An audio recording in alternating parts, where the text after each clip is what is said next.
ململانی نێوان ئەمریکا و گروپە چەکدارەکان بەتایبەتی لە عراق و سووریا خەریکە پەل دەهاوێژێت بۆ ناوچەکە بەگشتی بەتایبەتی عراق.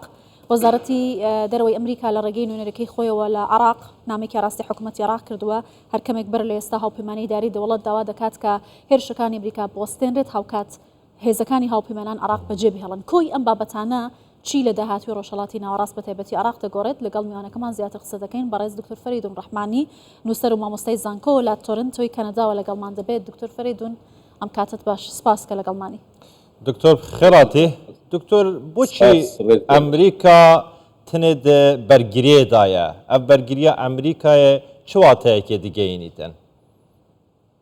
بەڕاستی کێشەی سەرەکی ئەو ململانەی لە ناوچەکە بێدەسەڵاتی و لاوازبوونی سیاسەتی دەرەوەی بایدنە، بە تایبەت بایدن کە بەڕاستی لاوازترین سەرۆکۆماری مێژووی ئەمریکا بووە، یان حتا دموکراتترین سەرۆکۆماری ئەمریکا کە لە ساڵی 1961 ترۆر کرا جان ئەف کێنەدی، بەڕاستی زۆر بەرگیری لە خەلیجی خووکەکان لە کوبا لە جێگیرکردنی هێزی ئەتۆمی رووسیا لە جنوبی ئەمریکا یا ناوەندی ئەمریکا بوو کە بەڕاستی کەسێکی زۆر دموکرات بە جوانی بەرگیری لە گەورەترین بربەرەکانی جیهانی کرد. بەڵام بایدن لە تەواوی ناوچەکانی دنیاوە، لە ئەفغانستانەوە، لە یەمەنەوە، لە کوردستانەوە، لە یوکراینەوە، لە هەموو لە باکووری سووریەوە، لە باکووری ئەفریقاوە لاوازترین سیاسەتی لە بەرابەر چینەوە، لە بەرابەر مۆسکۆوە. بەڕاستی تا ئەلعان ئەمریکا ئەوەندە بێهێز و لاواز و بێدەسەڵات و گێج نەماوە. بەڕاستی گێجیەکی دیپلۆماسیکە ئەمە لە ناوی دەسەڵاتی ئەمریکا بە ڕابەراتی بایدن، و بەڕاستی ئەمە کێشێکی زۆر گەورەی لێ دەکەوێتەوە. من پێم وایە دنیا بەرەو ناسەقامگیریەکی گەورە دەڕوات، نەتەنیا کوردستان و ناوچەکە و ڕۆژهەڵاتی ناوەڕاست، تەواوی دنیا حتا لە ئارژەنتین و لە وڵاتەکانی باشووری ئەمریکای لاتینیچەوە ممکنە کێشە دروست ببێت کە بەڕاستی ئەلعان دەنگۆ هەیە کە هەندێک ناوچەکان ئالۆزیان بۆ دروست ببێت. من بەڕاستی پێم وایە یەکم کێشەی سەرەکی بایدنە وە کۆماری ئیسلامیش کە سیاسەتی دیپلۆماسی لە بناغەی تەقیەی شیعە ئیسنا عەشەری داناوە، بەڕاستی دووڕوویی و دووفاقەیی لە سیاسەتیا هەیە.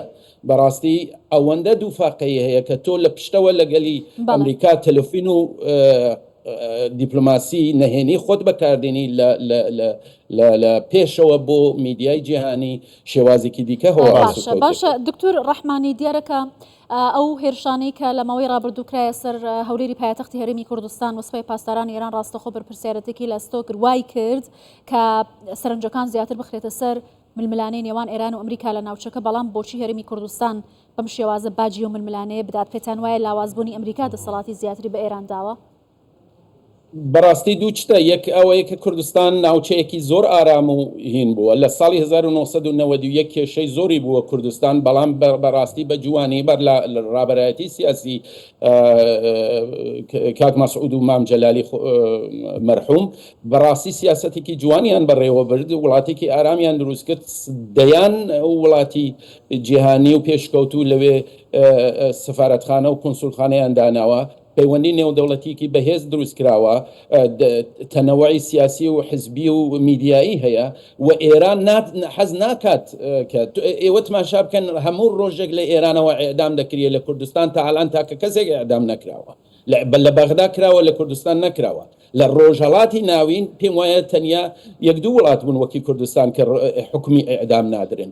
سێدارەدان لە هەموو ڕۆژێک دەست دەکەوێت. ئەوەیە کە سەقامگیری لە ناوی کوردستان ئامانجی سەرەکی لە ناوبردننی ئەو سەقامگیری ئامانجی سەرەکی سپای پاسداران و تەرۆریستەکانی کۆماری ئیسلامیە بەداخەوە. بەڵام یەکچت بڵێم، کۆماری ئیسلامی لە زۆر شوێنی جیهانە، لە حتا لە کانادای چەکە من دەژیم ئالۆزی و دروست دەکات و دەست هێوەردان دەکات.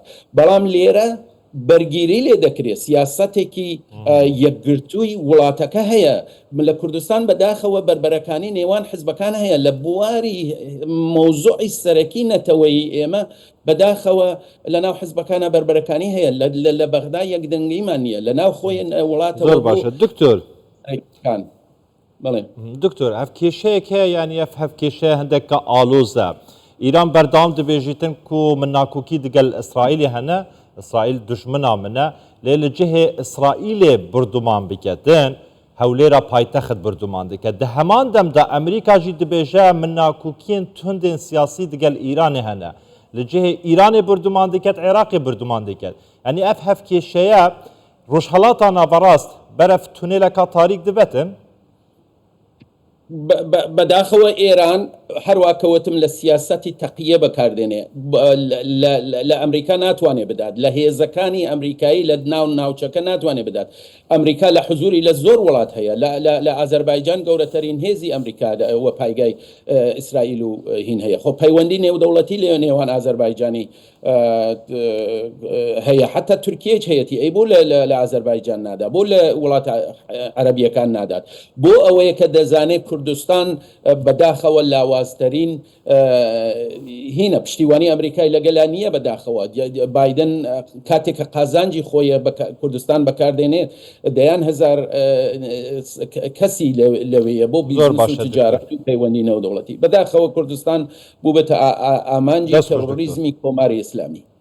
دکتۆر فرەیدون ڕەحمانی نویسکار و مامۆستای زانینگەی لە تۆرۆنتۆ کەنادا گەلمە بۆی گەلێکی سوپاس دکتۆر زۆر سپاس.